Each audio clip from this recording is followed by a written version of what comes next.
Finally Akbar 1605 में यह सपना लेके मरता है कि मेवाड़ उसके अंडर में आ जाएगा, पर मेवाड़ वालों ने कभी उसके साथ संधि।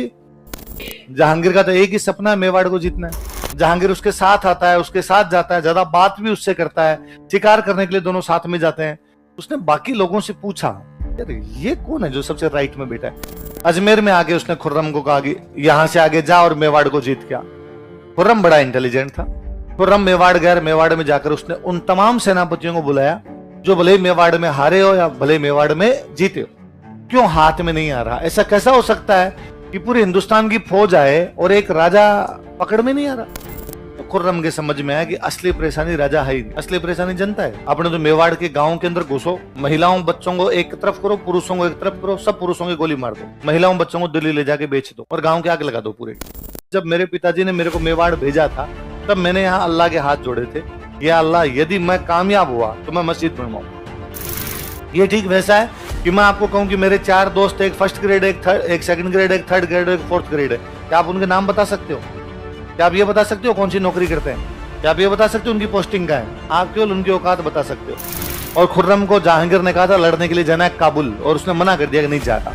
तो उसने कहा भाई पकड़ो इसको। उसने कर्ण सिंह को मैसेज किया, भाई मेरे पिताजी मेरे पीछे पड़े हुए, मुझे बचा दो। तो कर्ण सिंह ने कहा तुम उदयपुर आ जा मेरे पास। 7,000 40,000 से कैसे लड़ेंगे? भीम सिंह अड़ा मेवाड़ वाले के लड़ेंगे यार 7,000 40,000। तो उसने कहा शुरुआत के 20,000 मार दिए ना, भाग भाग जाएंगे। तारुमती ने कहा पहचाना नहीं ये कौन है? उसने कहा अरे इनको नहीं जानती, मुगलिया सल्तनत के शहनशाह, दिल्ली के बादशाह औरंगजेब आलमगीर स्वयं है ये। उसने कहा औरंगजेब की मूर्ति है क्या? दे दे, औरंगजेब वाली पेंटिंग भी दे दे। उसने वो भी ली, सब पेंटिंग के रुपए दिए। फिर कहा 2 मिनट बैठ, अपनी सहेलियों का सब अपने जूते उतारो, औरंगजेब वाली पेंटिंग पे मत। सारी सहेलियों ने औरंगजेब की पेंटिंग पे जूते मारे तो पेंटिंग फट गई।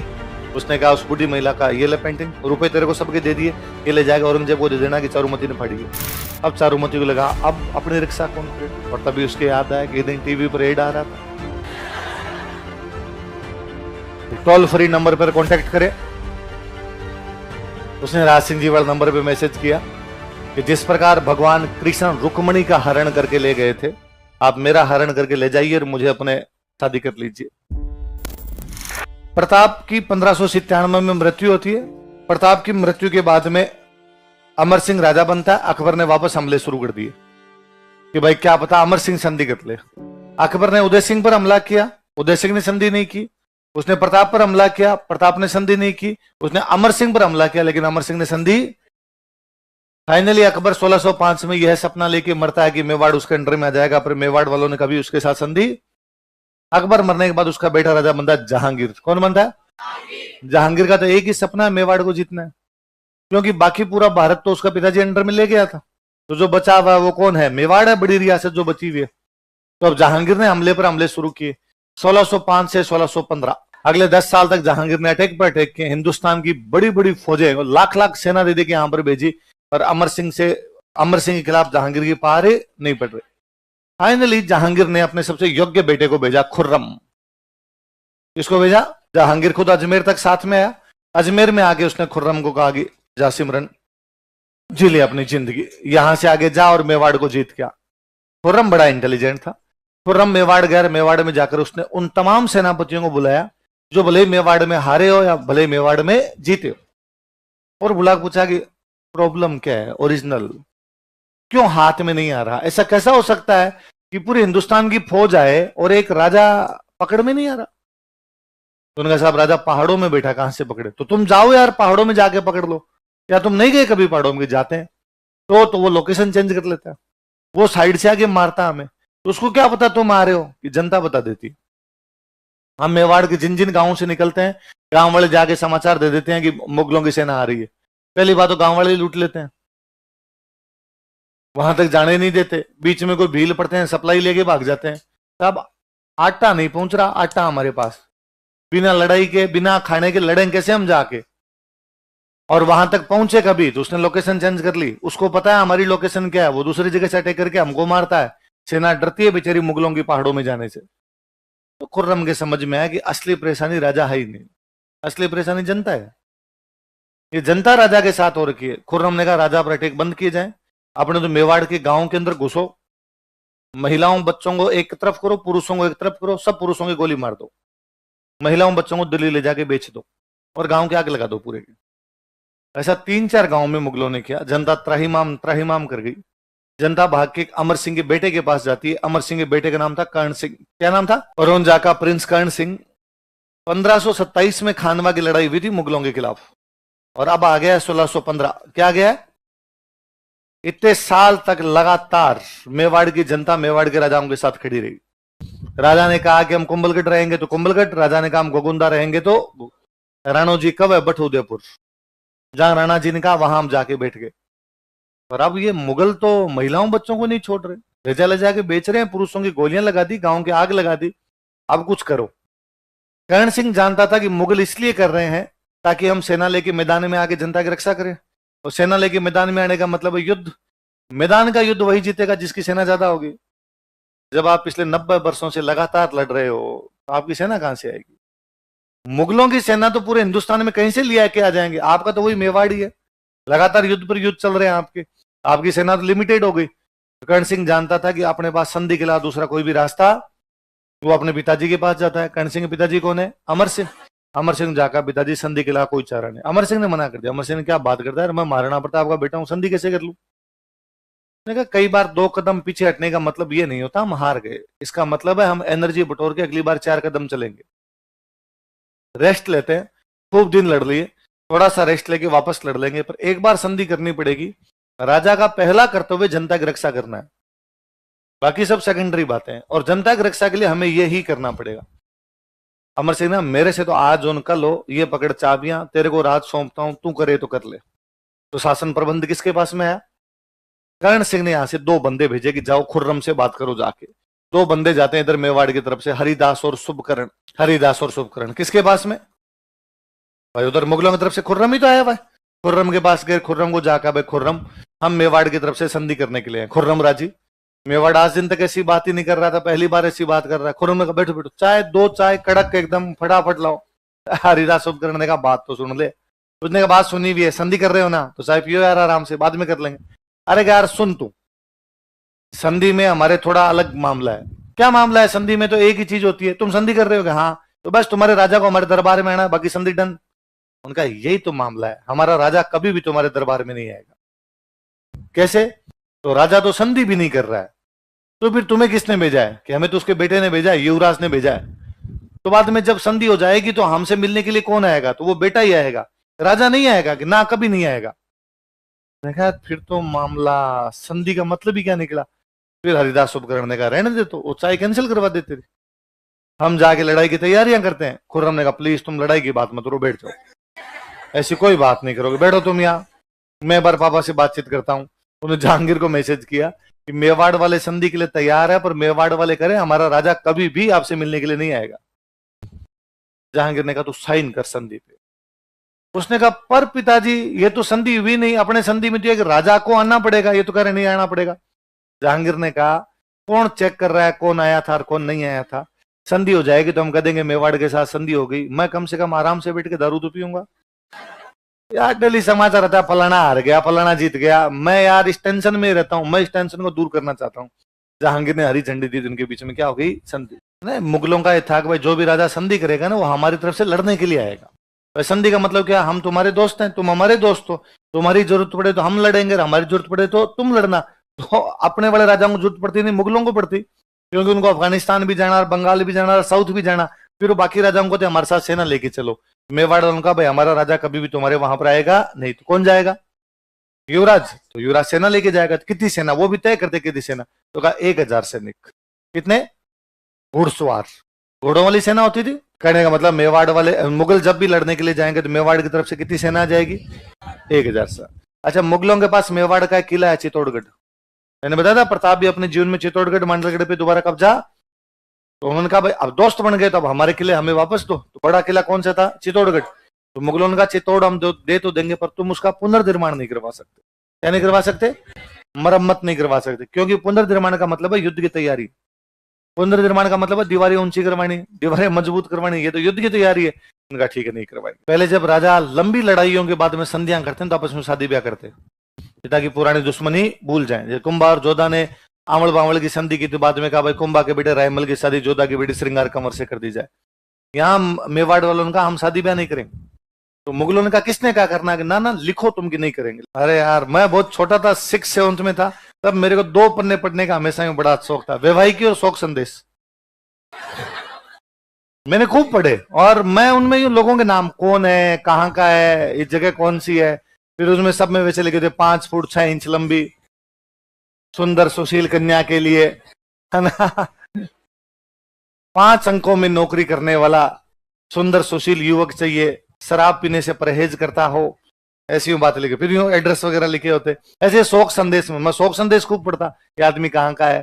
कई बार किसी आदमी के अखबार में एक साथ 10 एक शोक संदेश है, तो ये बड़ा है, तभी 10 लोगों ने इसके शोक संदेश छपवा दिए। तुम्हारा वो कॉलम नहीं देखा हुआ इसका, देखा है तुमने अखबार ही नहीं देखा जीवन में। तुम्हारे साथ समस्या दूसरी है। मेवाड़ को हम किस लिए जानते हैं? मेवाड़ को हम युद्धों के लिए याद करते हैं या संधियों के लिए याद करते हैं? युद्ध है वो आजादी की भावना की, नहीं हम हमारे मेवाड़ पर किसी का कब्जा होने, वो जब संधि हो रही है तो क्या वो आजादी की भावना बढ़ रही है कम हो रही है? तो सांगा और प्रताप के टाइम से, भाई सांगा और प्रताप लड़े मुगलों से ज्यादा, सांगा और प्रताप के टाइम से जो मेवाड़ की आजादी की भावना थी उसमें क्या आई, कहीं ना कहीं कमी आई। लड़ाइयां बंद हुई तो मेवाड़ में शांति व्यवस्था आई, और शांति व्यवस्था आई तो कला और संस्कृति को बढ़ावा मिला, क्योंकि आर्ट एंड कल्चर को बढ़ावा तभी मिल सकता है जब शांति हो। महाराणा प्रताप ने चावंड आने के बाद चित्र बनवाए, चावंड आने के बाद में महल मालिये बनवाए, क्योंकि चावंड आने के बाद लड़ाइयां क्या हो गई थी, बंद हो गई थी। आप सांगा याद कीजिए, आप सांगा केवल नोट से याद कीजिए, हमने सांगा में क्या लिखा है, खातोली, बाड़ी, गागरोन, ईडर, बयाना, खानवा, एक भी आर्ट एंड कल्चर की बात नहीं लिखी। जो आदमी पूरी जीवन युद्धों के अंदर रहा हो उसको कला संस्कृति से कब समय मिले, कला संस्कृति के लिए कब समय मिलेगा? हाँ, कई कुंभातरे डाकी होते हैं जो दिन में युद्ध लड़ते हैं, रात को किताबें लिखते हैं, एक्सेप्शन अलग चीज होती है। बाकी भाई शांति चाहिए इन चीजों के लिए। मैंने अभी बताया कि जहांगीर अजमेर तक आया था, फिर उसने खुर्रम को आगे भेज दिया था, बताया आपको। तो जहांगीर जब अजमेर में था तो उस टाइम उसने उसी साल 1615 में संधि, 1615 में उसी साल वो पुष्कर में महल बनवाता है। कहां पर होना था? तो वहां बार अभिलेख लगवाता था, वो लिखता है उसमें कि मैं इन दिनों अजमेर में हूं और हमने मेवाड़ के साथ संधि कर ली। तो वो उस अभिलेख के अंदर पूरी बात लिखवा के गया। तो जहांगीर ने महल कहां पर बनवाया? कौन से बेटे को भेजा जहांगीर ने? किसको भेजा? खुर्रम। खुर्रम बाद में बादशाह बनता है, खुर्रम बादशाह बनता तो अजमेर में एक मस्जिद बनवाता है। खुर्रम बादशाह बना तो उसने नाम क्या रखा? शाहजहां, इसलिए मस्जिद का नाम क्या है? तो उस मस्जिद का अभिलेख में लिखवाता है कि 1615 में जब मेरे पिताजी ने मेरे को मेवाड़ भेजा था तब मैंने यहाँ अल्लाह के हाथ जोड़े थे, या अल्लाह यदि मैं कामयाब हुआ तो मैं मस्जिद बनवाऊंगा, मैं कामयाब हुआ इसलिए वो दुआ मांगी थी इसलिए आज मस्जिद बनवा रहा हूं। तो वो लिखता है मैं कामयाब हुआ मतलब वहां गया मैंने, मतलब वहां क्या किया, संधि, या मेरे को जो काम सौंपा गया मैं पूरा काम करके आया हूँ, इसलिए कौन सी मस्जिद का अभिलेख? जहांगीर कहां पर है 1615 में? अजमेर। उस समय जहांगीर के दरबार में एक अंग्रेज आया था, उस अंग्रेज का नाम है सर टॉमस रो। अंग्रेज चीजों को बड़ा नोटिस किया करते थे। सर टॉमस रो ने नोटिस किया इस बात को कि जहांगीर के साथ संधि होगी, संधि होगी तो अब मुगलों की तरफ से एक राजकुमार आएगा। राजकुमार कौन था उनका? कर्ण सिंह। तो मुगलों के दरबार में कौन आया? कर्ण सिंह। तो सर टॉमस रो ने नोटिस किया कि कर्ण सिंह जहांगीर के एकदम पास में बैठता है, जहांगीर उसके साथ आता है, उसके साथ जाता है, ज्यादा बात भी उससे करता है, शिकार करने के लिए दोनों साथ में जाते हैं।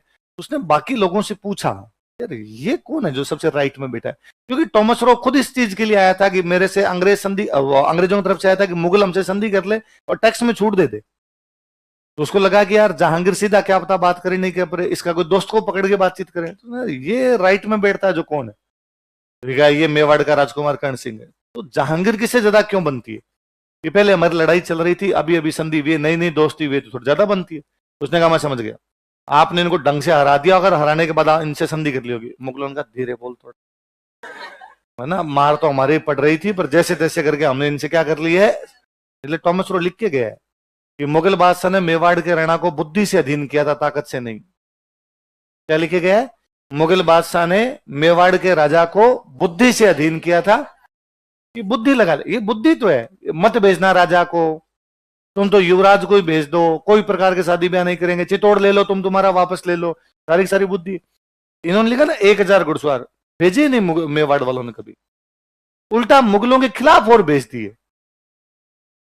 तो इन्होंने तो चला चला के पंगे लिए संधि करने के बाद में भी। अमर सिंह संधि नहीं करना चाहता, संधि किसके दबाव में की उसने? कर्ण सिंह। तो अमर सिंह बाद में डिसअपॉइंट हुआ था बहुत ज्यादा, वो नौचौकी नाम की जगह पे जाके रहने लगा था, महलवल छोड़ दिए थे। कौन सी जगह पे जाके? नौचौकी नाम की जगह पे जाके रहने लगा था। अमर सिंह के मरने के बाद अगला राजा बना कर्ण सिंह। कर्ण सिंह के मरने के बाद अगला राजा बनता है जगत सिंह। कौन बनता है? जगत सिंह के मरने के बाद अगला राजा बनता है राज सिंह। कौन बनता है? राज सिंह के टाइम में एक नदी है गोमती। कौन सी नदी है? गोमती में बाढ़ ज्यादा आती है, तो गोमती के पानी को कंट्रोल करना है, तो गोमती के पानी कंट्रोल करने के लिए झील बनाई। तो अब गोमती को पानी कंट्रोल करने के लिए क्या बनानी है? झील। राज सिंह ने बनाई, इसलिए बोलते हैं राजसमंद। क्या बोलते हैं? अब गोमती तो खूब लंबी है, अब कहां कंट्रोल करें उसको, कहां झील बनाए? तो राज सिंह कहता है नौ चौकी पे बनाओ। कहां पे बनाओ? नौ चौकी पे। क्यों? यहां बना दे, यहां बना दे, पानी तो कहीं कंट्रोल किया जा सकता है। उसने कहा नहीं, नौ चौकी का हमारे साथ इमोशनल अटैचमेंट है।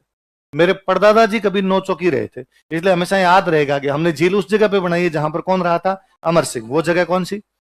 तो बाद में इस नौ चौकी वाली जगह पे कौन सी झील बनी? और सुनो, देखो दो वर्ड है, एक मनसब और एक दार। क्या कहता वर्ड बताओ? दार का मतलब होता है मालिक। दार का मतलब ठेके का मालिक, सूबे का मालिक, थाने का मालिक, तहसील का मालिक, तो मनसब का मालिक। अब दूसरा पद मनसब है। मनसब का मतलब क्या होता है? मनसब का मतलब होता है पद, पोस्ट। मनसब अरबी भाषा का शब्द है। कौन सी भाषा का है? और इसका मतलब क्या होता है?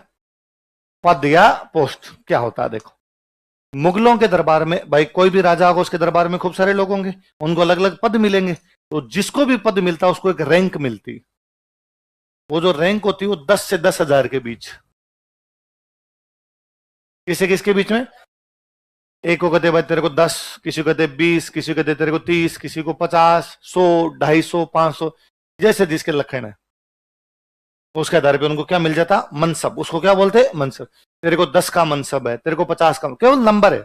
आप ये मान लीजिए इसकी फर्स्ट रैंक है, इसकी सेकंड रैंक है, इसकी थर्ड रैंक है, जैसे होती है वैसे तेरा 10 का मनसब है, तेरा 250 का है, तेरा 3,000 का, तेरा 5,000 का, ऐसे अलग अलग दिया करते। क्यों देते? ताकि दरबार में कौन कहां बैठेगा ये पता चले। जिनके मनसब ज्यादा होंगे वो आगे बैठेंगे, जिनके मनसब कम होंगे वो पीछे बैठे। किसको का जिम्मेदारी देनी है पता चले। जिनके पास बड़े मनसब उनकी जिम्मेदारियां ज्यादा, जिनके मनसब छोटे उनकी जिम्मेदारियां देते सबको। भले रसोईया हो मनसब उसको भी मिलेगा, भले गेट कीपर है मनसब उसको मिलेगा, भले राजा है मनसब उसको मिलेगा, पर वो औकात के अनुसार। वास्तव में मनसब उनकी औकात बताता है। क्या बताता है? इसके अलावा कुछ भी नहीं पता चलता इस मनसब से। मैं मान लो ये कहूं कि 3 लोग थे, एक का 3,000 का मनसब था, एक का 5,000 का था, एक का 9,000 का था। अपने को पता चलता है ना कौन बड़ा है।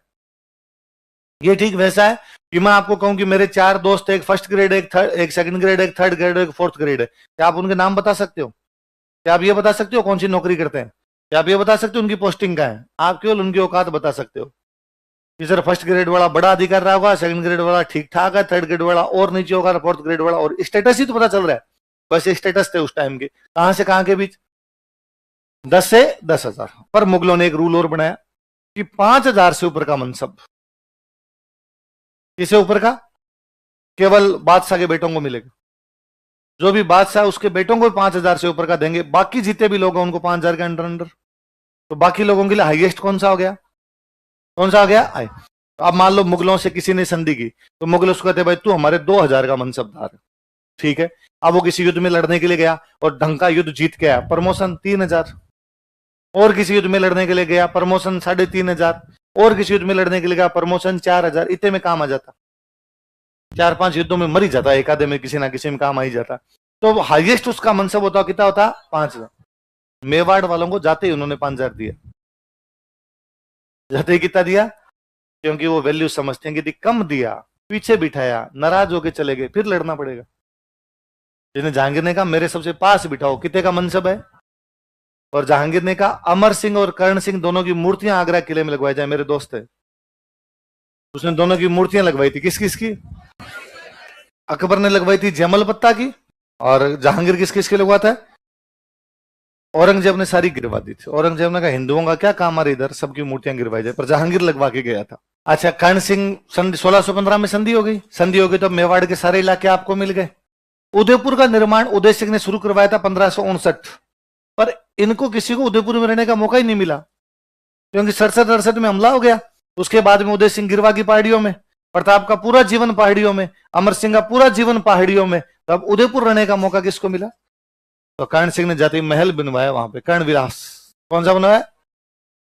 कर्ण रहेगा भाई साहब इधर, एक महल बनवाया था उदयपुर में, दिलखुश। पिछोला झील में एक महल का निर्माण शुरू करवाता, पूरा इसके टाइम में नहीं हो पाया था, पूरा इसके बेटे ने करवाया था, जगत सिंह। किसने करवाया?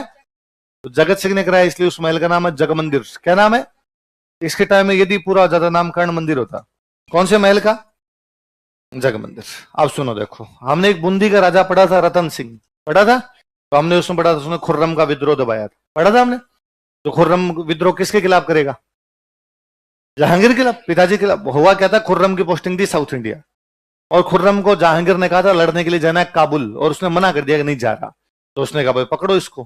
पहले जब उसको पकड़ने के लिए सेना भेजी, रतन सिंह वो तो बहुत बाद में गया था, पहले उसने दूसरी सेनाएं भेजी। खुर्रम भाग के कर्ण सिंह के पास आता है। किसके पास आता है?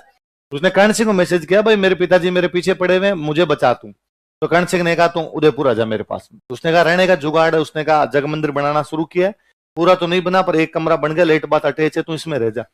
तो खुर्रम अपनी फरारी के दिन कहां पे काट के गया था? अब वो थोड़े दिन यहां पर बैठा रहा, फिर उसने कर्ण सिंह कहा भाई बैठे तो कैसे पार पड़ेगी, मैं वापस लूंगा यार, मेरा साउथ इंडिया पर कब्जा करूंगा वापस, मेरे को वापस मुगल बादशाह बनना है मेरे बाप के मरने के बाद। तो मेवाड़ वालों ने कहा लड़ दो, हम तेरे साथ हैं, सेना देनी चाहिए बादशाह को, वो बादशाह के खिलाफ भेज रहे हैं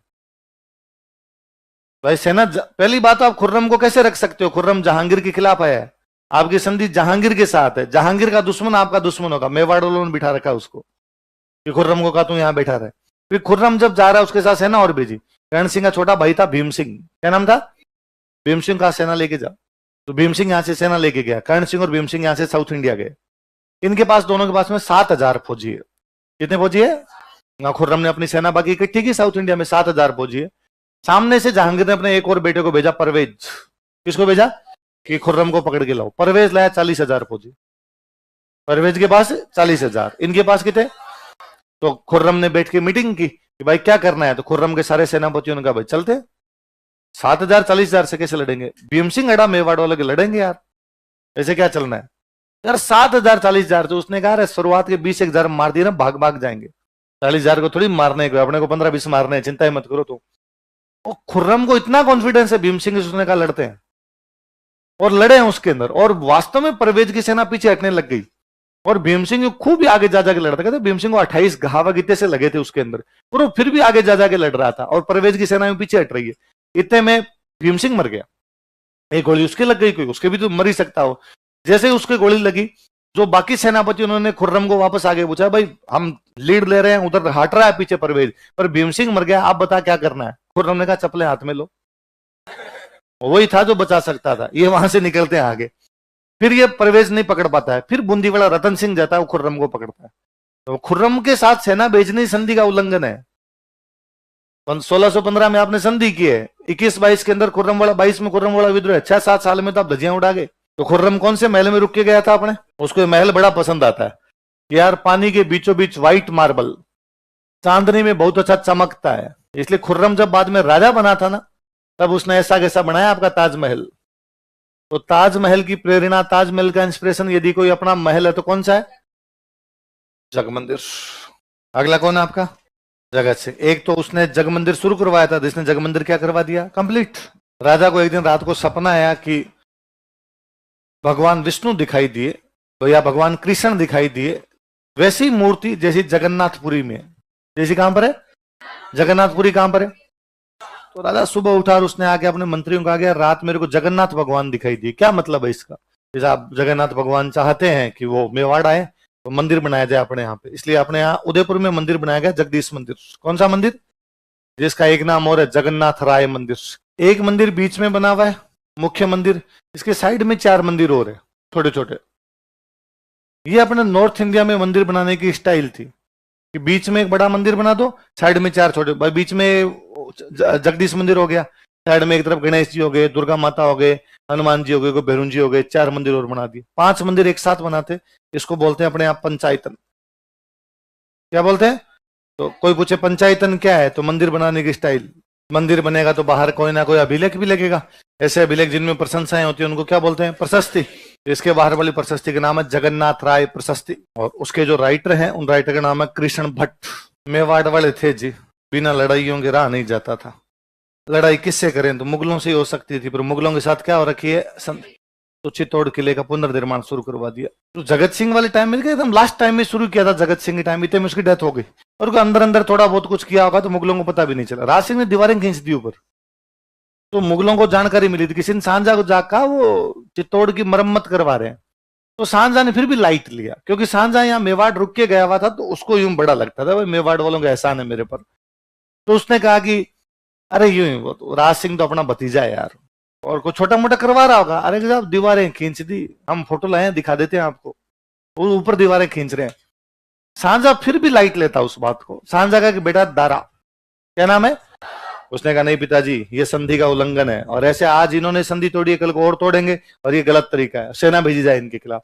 तो उधर से मुगलों ने सेनापति भेजा अपना सादुल्ला खान। किसको भेजा? सादुल्ला खान आता है और उस पुनर्निर्माण को रुकवाता है। सेना लेके आया सादुल्ला खान, एक सांझा ने दूत और भेजा कि बात तो कर, चाहते क्या है। दूत आया था चंद्रभान। कौन आया था? चंद्रभान आकर राज सिंह से पूछा कि भाई ये गलत तरीका यार, संधि तोड़ रहे, तो उनका ठीक है नहीं करेंगे।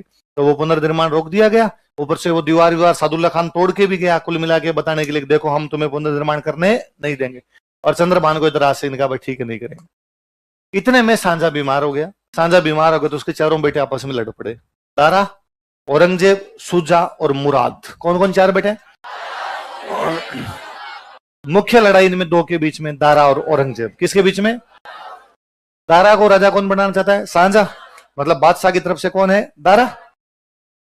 तो राजस्थान के सारे राजा किसके साथ में? दारा। भाई जिनकी भी सांझा से संधि है उनको किसी तरफ से लड़ने के लिए जाना चाहिए? दारा। और अपने वाले गए सारे। अब देखो बूंदी, कोटा, सब राजा किसकी तरफ से लड़ते हुए मारे जा रहे हैं? पुनर्निर्माण दारा ने रुकवाया था। किसने रुकवाया था? राज सिंह ने कहा औरंगजेब सही है अपने। तो राजस्थान का कोई राजा जो मुगलों के खिलाफ चला गया था, बादशाह की तरफ नहीं जाके सामने वाली तरफ चला गया, वो कौन था? तो इसने कहा दारा ने अपने दीवार तुड़वाई थी ऊपर से। अच्छा पहले क्या, औरंगजेब इसको लेटर लिखता है। औरंगजेब कहता है कि भाई मेवाड़ का राणा बहुत बड़ा राणा है, और मुगलिया सल्तनत दारा के हाथ में नहीं जानी चाहिए, दारा के हाथ में चलेगी वो अच्छा आदमी नहीं है, मैं उम्मीद करती हूँ तुम तो मेरे दोस्त हो, तुम मेरा साथ दोगे। और राज सिंह ने भी इधर से कहा कि हाँ औरंगजेब तुम संघर्ष करो, हम तुम्हारे कोई सेना वेना नहीं भेजी। औरंगजेब अपनी लड़ रहा है, ये अपना लड़ रहा है, तो ये अपने यहाँ मेवाड़ बैठा है। पर इसने और दिमाग लगाया, तगड़ा दिमाग लगाया। इसने कहा लड़ाई किसके बीच में? दारा और औरंगजेब। इसकी लड़ाई किसके साथ है? दारा। क्योंकि किसके साथ नहीं बनती? दारा। दारा मुगल बादशाह बनेगा। अच्छा जब सादुल्ला खान सेना लेके आया था ना, तो उन्होंने मेवाड़ वालों के कुछ इलाकों पे कब्जे किए थे, ये दिखाने के लिए देखो यदि तुमने पुनर्निर्माण किया तो हम तुम्हारे मेवाड़ पर दोबारा क्या कर लेंगे? कब्जे। तो कोई छोटे मोटे इधर से मांडलगढ़, दरीबा, कुछ जगह पे वो अपने कब्जे करके चले गए थे। तो अब राज सिंह दिमाग लगा कि दारा औरंगजेब आपस में लड़ रहे हैं, ये आपस में बिजी है, उधर अपने कब्जे छुड़वाते हैं। तो जितने कब्जे थे वो छुड़वाए और मुगलों के इलाकों पे कब्जे करते हैं। मुगलों ने अपने इलाकों पे किया था, अपने मुगलों के इलाकों में। तो उस समय एक राजाओं के टाइम में होता था कि हर साल एक बार साल में शिकार करने के लिए जाया करते थे अपनी रियासत के बाहर, आसपास में अटैक किया करते थे। उसको बोलते टीका दौड़। क्या बोलते? बेसिकली राजा का जब राज तिलक का एक साल पूरा होता, एनिवर्सरी वगैरह आती, उस पर टीका दौड़ करवाते, और उसमें कुछ नहीं था, आसपास की जगह पर हमले करके आया करते थे। तो हमेशा तो कहता नॉर्मली तो छोटा मोटा कुछ कर लिया करते कि भाई ठीक है रिवाज भी खत्म हो गया यार। इस बार राज सिंह ने कहा ढंग से करते हैं, अपने इलाके तो छुड़वाते हैं और मुगलों के इलाकों पे क्या करते हैं? कब्जे। तो आपदा में अवसर देखा इसने, कई मुगल क्षेत्रों पर क्या कर लिया था? अधिकार कर लिया था। अब देखो सहायता वास्तव में ये है, दारा की सेना किसके खिलाफ लड़ रही है? औरंगजेब। ये मुगलों के इलाकों पे हमले कर रहा है, तो मुगलों के इलाकों पे हमले कर रहा है तो मुगल सेना बचाने के लिए आएगी अपने इलाके।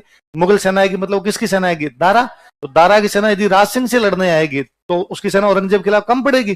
कम पड़ेगी तो बाद में पलड़ा किसका बारी? इसने औरंगजेब की सहायता नहीं भेजी, पर एक प्रकार से इनडायरेक्टली किसकी सहायता हो? औरंगजेब की। तो ये इधर दारा पर हमला करे, उधर औरंगजेब का, कीप इट अप ब्रो, लगे रहो ये दम से। तो दारा ने इसको मैसेज किया, क्या कर रहा है तू? और प्लीज यार मैं कुछ ही नहीं कहूंगा तेरे को, और तू ये इधर से हमले बंद करवा, और तू औरंगजेब का साथ मत दे, हमारा साथ। इसने का कब दिया औरंगजेब का? अपना औरंगजेब से कोई लेना देना नहीं, अपने सब राजकुमार बराबर है, पर मेरे इलाके तुम वापस लूंगा, तुम्हारे पर तो हमले करूंगा। वो दारा का यार इसका मतलब वही है जो तू करना चाहता है, और तू यार औरंगजेब के खिलाफ सेना भेजने दे। अब इसने पहले तो खुद वाले इलाकों पे कब्जे किए, फिर मुगलों वाले पे कब्जे कर लिए, फिर से टोडा, टोंक, मालपुरा, इन सब जगह से टैक्स लेके गया। तो कब्जे का मतलब वैसे था, मुगलों के इलाके में गया, फिर जाके कहा यहाँ मुगलों का टैक्स पटा के मुझे दो, अरे साहब ये इलाका मुगलों का टैक्स मुगल लगेंगे ना, इस बार मैं लेके जाऊंगा। तो खूब सारी जगह से टैक्स लेके गया। तो इसकी बड़ी फेमस कहानी है, किशनगढ़ से टैक्स लिया इसने। किशनगढ़ उन दिनों मुगलों के अंडर में आया करता था। किशनगढ़ से टैक्स लेने के बाद अगले दिन हमला करता है मालपुरा। मालपुरा बहुत पैसे वाली जगह थी, तो प्रताप ने मालपुरा भी इसीलिए हमला किया था कि भाई ये पैसे वाली जगह, पर बीच में मुगलों ने वापस ले लिया, तो इसने यहाँ मालपुरा पर हमला किया। तो मालपुरा में एक सेठ था जो मुगलों की तरफ से टैक्स लिया करता था। राज सिंह वहां पर आया, राज सिंह ने आगे उस सेठ को कहा कि ले भाई टैक्स ला। तो उसने कहा मैंने मुगलों को भेज दिया। राज सिंह का झूठ बोल रहा है, नहीं भेजा अभी तक, टैक्स तेरे पास है, टैक्स दे। तो आप घर चेक कर लो, घर चेक के टैक्स तो था ही नहीं, वास्तव में रुपए थे नहीं सेठ के घर पे। तो राज सिंह ने कहा सेठ कुछ ही नहीं कहूंगा मैं तेरे को, खाली इतना बता दे तेरे को पता कैसे चला मैं आ रहा हूं, रुपए छुपाए तूने, नहीं भेजे, इस बात को मुझे पक्का पता है तूने रुपए नहीं भेजे, इसका मतलब रुपए छुपा दिए, इसका मतलब तेरे को समाचार मिला कि मैं आ रहा हूं तो तूने रुपए छुपाए। तू ये बता दे किसने बताया। तेरे को कुछ ही नहीं कहूंगा पर गद्दार का मेरे को तो पता चले। उसने साहब आप मार दोगे मैं बता दूंगा, तो आपका आदमी नहीं, मुझे किसी दूसरे आदमी ने बताया। राज सिंह का 7 खून माफ है, 7 मर्डर के बराबर, 7 मर्डर की जो सजा होती है वो यदि तू 7 मर्डर भी कर दे तो भी तेरे को सजा मिलेगी नहीं, तो खाली नाम बता दे। उसने कहा मेरी बेटी ने बताया मेरे को कि आप हमला करो। कैसे, तेरी बेटी कहां रहती है? उसने कहा किशनगढ़ ससुराल है मेरी बेटी का। आपने कल किशनगढ़ लूटा था कि हाँ। तो रात को मेरी बेटी ने एक घुड़सवार मेरे पास भेजा है रातों रात, और मेरे को कहा कि पिताजी कह दो कि पैसे छुपा दो, कल मालपुरा लूटेंगे। इसका मतलब तेरी बेटी को हमारे में से किसी ने बताया, बुला तेरी बेटी को। सेठ की बेटी को बुलाया, सेठ की बेटी को बुला के राज सिंह ने कहा तू मेरे धर्म की बहन है, कुछ ही नहीं कहूंगा मैं तेरे को, तू तो खाली ये बता तेरे को पता कैसे चला, हमारे में से किसने बताया? उसने किसी ने बताया। तो तेरे को कैसे पता चला? उसने कहा कल किशनगढ़ लूटने के बाद आप किशनगढ़ रुके थे रात को, हाँ। खाना खाने के बाद आप किशनगढ़ के किले पर घूम रहे थे, हाँ। मेरा ससुराल किशनगढ़ के किले की ठीक नीचे है। तो मैंने नोटिस किया कि आपने घूमते हुए किशनगढ़ के किले पे घूमते हुए मालपुरा की तरफ 3-4 बार देखा। मैं समझ गई कि कल आपका अटैक कहां पर होगा, और मैंने मेरे बाप को मैसेज किया कि भाई पैसे छुपा दो। राज सिंह इतने राजी होते हैं कि जब राजसमंद झील बनवाई थी उस लड़की से नींव लगवाई थी। ऐसी लड़की जो किसी व्यक्ति के चेहरे को देख के पहचान ले कि उसके मन में क्या चल रहा है, उससे अधिक सुलक्षणी कौन होगी, इतने अधिक गुणवती महिला कौन हो सकती है जो आपका चेहरा देख के बताए कि भाई अगला हंगामा क्या कर सकता है। तो अभी सेठ को कहा सेठ छोटा तेरे को। बाकी इन सब जगह से राज सिंह टैक्स लेके गया। अब इधर औरंगजेब राजा बन गया, औरंगजेब बड़ा राजी हुआ, इसने कोई औरंगजेब की सहायता नहीं की। उसके बाद औरंगजेब ने कहा तूने सहायता नहीं की, वो ही मेरी सहायता है। भाई भाई राजस्थान के राजा किसकी सहायता कर रहे थे? दारा। तो यदि राज सिंह भी सहायता करता तो किसकी तरफ से जाता? दारा। पर राज सिंह दारा की तरफ नहीं गया, ये भी तो औरंगजेब की सहायता है। तो औरंगजेब ने इसको राजा बनते कहा डूंगरपुर बांसवाड़ा पे कब्जे कर ले। क्या कब्जे कर ले? क्योंकि डूंगरपुर बांसवाड़ा वाले कभी मेवाड़ के हिस्से हुआ करते थे, लेकिन बाद में अलग हो गए थे। डूंगरपुर बांसवाड़ा वाले दारा की तरफ थे। इसने जैसे औरंगजेब का लेटर आया डूंगरपुर बांसवाड़ा पे कब्जे की, तो भाई ने खूब सारा अपना भी ले लिया, मुगलों का भी ले लिया, डूंगरपुर बांसवाड़ा भी ले लिया। डूंगरपुर बांसवाड़ा छोड़ो, इसने प्रतापगढ़ मालवार कई जगह कब्जे कर लिए, राजा बना हुआ है। इसके और औरंगजेब के बीच में ठीक चल रहा है मामला। पर अब इसने औरंगजेब के राजा बनने के बाद, औरंगजेब राजा बना तब तक मामला ठीक है, औरंगजेब के राजा बनने के बाद इसने औरंगजेब से पंगे लिए चला चला के। औरंगजेब ने हिंदुओं पे एक टैक्स लगा दिया था जजिया। कौन सा लगाया? उसका विरोध यदि किसी राजा ने किया तो किसने किया? औरंगजेब मारवाड़ के एक राजा से लड़ रहा है, अजीत सिंह। किसे? उसकी अजीत सिंह से बन नहीं रही है। राज सिंह कहता है अजीत सिंह तुम संघर्ष करो मैं तुम्हारे, तो औरंगजेब के खिलाफ किसका सपोर्ट कर दिया? अजीत सिंह कहां का राजा है? मारवाड़। तो मारवाड़ वाली डायनेस्टी कौन सी थी? मेवाड़ वाले कौन थे? गोहिल। गोहिलों में भी कौन से गोहिल थे? सिसोदिया। इन दोनों के बीच में गठबंधन हुआ, इसलिए इसका नाम था राठौड़ सिसोदिया गठबंधन। क्या नाम था? इन दिनों में औरंगजेब जो था वो हिंदुओं के मंदिर तोड़ रहा था, मूर्तियां। मंदिर तोड़ने का मतलब मूर्तियां तोड़ दिया करते। राज सिंह ऐलान करवाता है कि भारत में कहीं भी मूर्ति टूटती और वहां के लोगों को लगता है बचा नहीं पाएंगे, मेवाड़ लेके आ जाओ, मैं रक्षा कर लूंगा। खूब सारी मूर्तियां लेके लोग कहां पर आए थे? औरंगजेब उन दिनों हिंदू राजकुमारियों से शादी कर रहा था। इसने फिर ऐलान करवाया यदि औरंगजेब जबरदस्ती किसी हिंदू राजकुमारी से शादी करता हो और वो राजकुमारी शादी ना करना चाहती हो, मेरे को एक बार मैसेज कर दे, मैं कर लूंगा। मतलब वो जहां कहेगी वहां करवा देंगे। औरंगजेब किशनगढ़ की एक राजकुमारी थी चारुमती। कहते हैं एक बार चारुमती दिवाली के आसपास का समय था, अपने महल के अंदर बैठी थी, बाहर आवाज आएगी चित्र खरीद लो, पेंटिंग खरीद लो। राजकुमारी ने बाहर अपने नौकरानी को भेजा, देखो भाई कौन है। पता चला है कोई बूढ़ी महिला पेंटिंग बेच रही है बहुत सुंदर सुंदर। उसने कहा अंदर बुलाओ, और राजकुमारी चारुमती ने खूब सुंदर सुंदर पेंटिंग खरीदी। भगवान शिव, भगवान राम, अलग अलग देवी देवताओं की। 2-4 हिंदू राजाओं की खरीदी, सांगा, कुंभा, महाराणा प्रताप, हमीर, पृथ्वीराज चौहान। तो उस बूढ़ी महिला ने कहा कि तुमने ठीक बिक्री करवा दी मेरी सुबह सुबह, और जब इतनी पेंटिंग खरीद ली तो मेरे पास एक बड़ी सी पेंटिंग और है, ये भी तुम खरीद लो, मेरा मामला निपटे। दिखा दे वो किसकी पेंटिंग है। उसने एक बड़ी सी पेंटिंग दिखाई। चारुमती ने कहा पहचाना नहीं, ये कौन है? उसने कहा अरे इनको नहीं जानती, मुगलिया सल्तनत के शहंशाह, दिल्ली के बादशाह औरंगजेब आलमगीर स्वयं है ये। उसने कहा औरंगजेब की मूर्ति है क्या? दे दे, औरंगजेब वाली पेंटिंग भी दे दे। उसने वो भी ली, सब पेंटिंग के रुपए दिए, फिर कहा 2 मिनट बैठ, अपनी सहेलियों का सब अपने जूते उतारो, औरंगजेब वाली पेंटिंग पे मारो। सारी सहेलियों ने औरंगजेब की पेंटिंग पे जूते मारे तो पेंटिंग फट गई। उसने कहा उस बूढ़ी महिला का, ये ले पेंटिंग, रुपए तेरे को सबके दे दिए, ये ले जाकर औरंगजेब को दे देना कि चारुमती ने फाड़ी है। बूढ़ी महिला दिल्ली गई, दिल्ली जाके उसने औरंगजेब को कहा किशनगढ़ में एक राजकुमारी चारुमती तेरी पेंटिंग के टोटे टोटे कर दिए। औरंगजेब को बड़ा गुस्सा है कि रीति औकात। औरंगजेब ने हाथों हाथ किशनगढ़ के लैंडलाइन पर फोन मिलाया कि मुझे चारुमती से शादी करनी। किशनगढ़ वालों की क्या औकात के औरंगजेब को मना करें। उनका साहब आओ उसे 2 दिन पहले मिस कॉल कर देना, टेंट लगा लेंगे हम तो। अब चारुमती को पता चला कि मेरे घर वाले मेरी शादी किससे कर रहे हैं, उसने मना कर दिया कि मैं औरंगजेब से शादी नहीं करूंगी, और आप मेरी मर्जी के खिलाफ मेरी शादी कैसे कर सकते हो। तो भाई ने कहा कि देख, यदि हम तेरी शादी औरंगजेब से नहीं करेंगे तो औरंगजेब अटैक करेगा। उसने कहा फिर क्या हो जाएगा? लड़ लो औरंगजेब से, लड़ने में तुम्हें डर लगता? भाई ने कहा लड़ने और मरने किसी में डर नहीं लगता, और यदि औरंगजेब की सेना आएगी तो सामान्य जनता की लड़कियां उठा के ले जाएगी। राजा का पहला काम जनता की रक्षा करना है। इन जनता की लड़कियों को बचाने के लिए यदि तेरी शादी करनी पड़े हम करेंगे। तो उसने कहा कि यदि आप नहीं बचा सकते तो मैं मेरी रक्षा खुद ही कर लूंगी। भाई ने कहा वाह ठीक है तो कर ले। अब चारुमती को लगा अब अपनी रक्षा कौन करे, और तभी उसके याद आया कि एक दिन टीवी पर एड आ रहा था, टोल फ्री नंबर पर कांटेक्ट करे। उसने राज सिंह जी वाले नंबर पे मैसेज किया कि जिस प्रकार भगवान कृष्ण रुक्मणी का हरण करके ले गए थे, आप मेरा हरण करके ले जाइए और मुझे अपने शादी कर लीजिए, मेरे साथ शादी कर लीजिए। राज सिंह जी के पास ऐसे मैसेज आते ही रहते थे, टोल फ्री नंबर पे तो कोई मैसेज कर देता। राज सिंह जी ने पहले डीपी चेक की डन। फिर उधर मैसेज किया उन्होंने औरंगजेब को कि औरंगजेब वो तो किशनगढ़ शादी करने के लिए जा रहा था, मैंने सुना। उसने कहा हाँ, नहीं जाना, मैं जाऊंगा। औरंगजेब ने कहा ये क्या तरीका है, क्योंकि उसे थोड़े दिन पहले झीलवाड़ा पड़ता है ना, झीलवाड़ा, झीलवाड़ा के पास में एक जगह थी रूपनगर, क्या नाम का, वहां की एक राजकुमारी थी चंचल कुमारी, क्या नाम था। औरंगजेब शादी करना चाहता था पर राज सिंह पहले जाके शादी करके आ गया। तो औरंगजेब ने कहा यार कदे ओस फूलते ना, मतलब चंचल कुमारी से भी तू ही करे, चारुमती से भी तू ही करे, नहीं या मैं करूंगा। राज सिंह जी ने कहा मैंने डीपी देख ली, मैं जाऊंगा इधर। तो औरंगजेब ने कहा मैं हमला करूंगा। वो लड़ाई कर ले, लड़ाई की तो कोई दिक्कत ही नहीं है, हम तो चाह ही रहे हैं, करे कोई हमसे लड़ाई।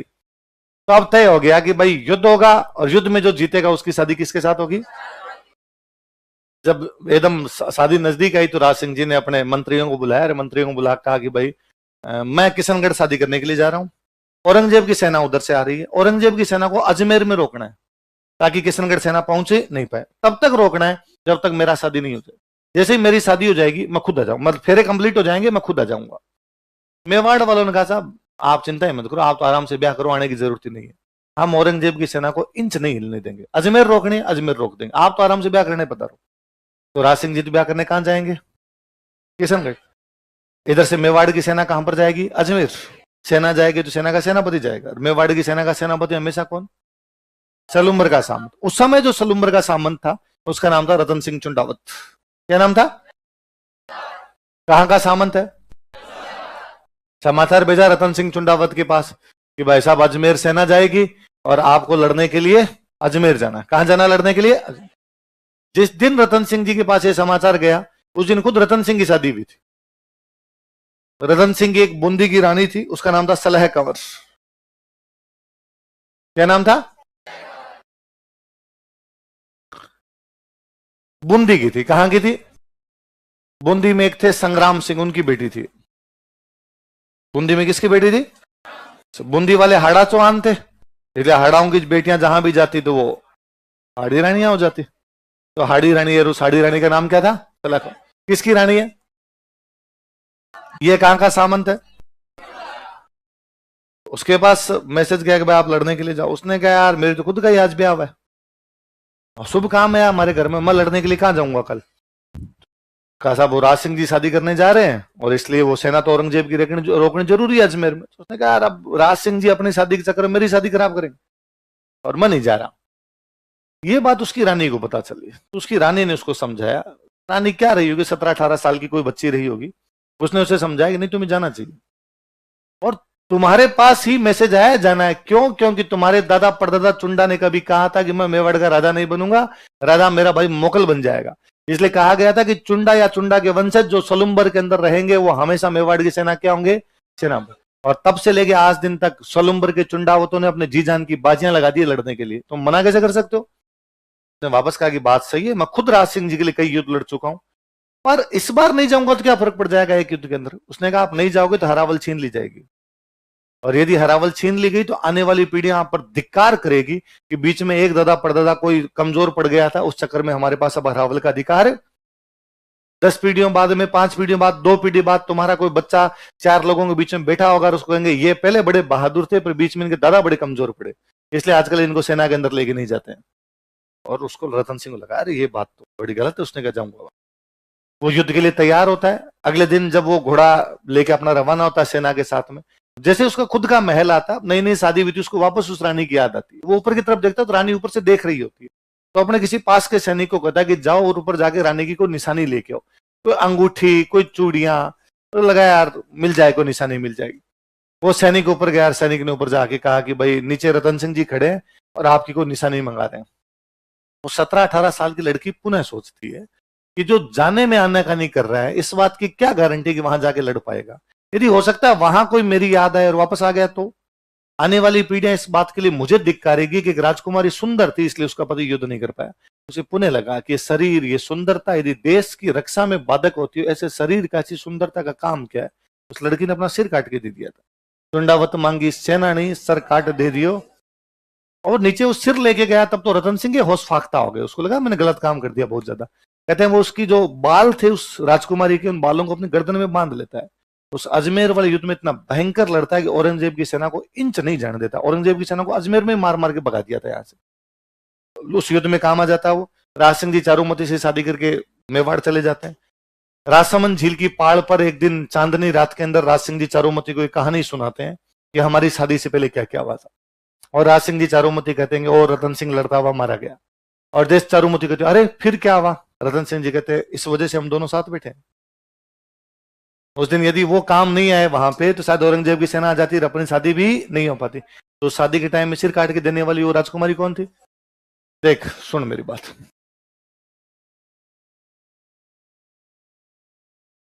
सुनो तुम बाकी भी सुनो। अपने राजस्थानी में ऐसे वर्ड ही नहीं होते, न तो होता है सलहर न होता है सहल, है ना। ये वास्तव में नाम है सेल कमर। अब इसको अपने वाले कोई सहल कमर लिख देता है, कोई सलह कमर लिख देता है, कुछ ही। बाकी ये है वास्तव में तो ये अपने ऊपर जब ये लगाया जाता है इसका मतलब है क्या होता है तो होना तो सेहल कमर होना चाहिए, सेहल। पर अपने नहीं बोलते थे सेहल, है बोलते नहीं, है खा जाया कर देते हम बीच में। आप कभी नहीं सुन पाएंगे कि आप जब राजस्थानी बोल रहे होते हैं तो आप पहला बोल पाएंगे। हम बोलते हैं पहला, हम है खा जाते हैं। हम कभी नहीं बोल पाते मेहंदी, मेहंदी। आप मम्मी के मुंह से कभी नहीं सुनते कि पीहर गई है। आप कभी नहीं सुनते कि पापा शहर गए हैं। सेल कमर है। तो सेल कमर को फिर कैसे ही लिखो आपने। एक अपने राजस्थानी भाषा के बहुत अच्छे राइटर में, उनका नाम है मेघराज मुकुल। और मेघराज मुकुल ने एक कविता लिखी थी इस सब्जेक्ट पे, उसका नाम है सेनानी। क्या नाम है? राजस्थानी भाषा में सेनानी, हिंदी में इसी को बोलते हैं निशानी। क्या बोलते हैं? तो निशानी को राजस्थानी में क्या बोलते हैं? सेना। उसने सेनानी दी, निशानी भेजी सिर काट के अपना। इसलिए मेघराज मुकुल ने कविता का नाम क्या रख दिया? 3 सवाल। सेनानी कविता किस पर लिखी गई है? हाड़ी रानी पे। हाड़ी रानी पे कौन सी कविता लिखी गई है? मैंने बताया था, एक तो गोमती का पानी कंट्रोल करना था, एक जब ये झील बनी थी ना उस साल अकाल पड़ा हुआ था। क्या पड़ा हुआ था? तो लोगों से इस झील में अकाल राहत कार्य करवाए थे। अकाल राहत समझ गए? इसका मतलब है दिन में आप काम करो, शाम को हमसे रुपए ले जाओ। या अनाज ले जाओ। होता क्या, अकाल में खाने पीने का कुछ भी बचता नहीं है, तो जनता राजा के पास आई कि सब अकाल पड़ा हुआ है, खाने पीने कुछ है नहीं, कोई प्रबंध करो। तो राजा ने कहा काम करते हैं अपने, आप काम करो, शाम को अनाज ले जाओ, नरेगा, है ना। ये मोदी जी का भाषण है संसद का, नरेगा का कंसेप्ट राजस्थान के राजाओं का है कि दिन में काम किया जाए, शाम को हमसे क्या ले जाए, अनाज, काम के बदले अनाज। क्या था, तो ये राजसमंद झील को बनाने में 14 साल लगे हैं। 1,08,07,006 रुपए 25 पैसे पूरा लिखा हुआ उस पर, कितने रुपए लगाए हमने 14 साल में। तो जनता में बंटे भाई, कोई ऊंट गाड़ी लेके आया होगा, कोई ईंटें लेके आया होगा, कोई पत्थर लेके आया होगा, किसी ने मिस्त्री बना होगा, कोई इसमें चूना लगा रहा होगा, कोई मिट्टी फेंक रहा होगा, कोई मिट्टी को बाहर ले जा रहा होगा, कोई पानी लेके आया होगा। तो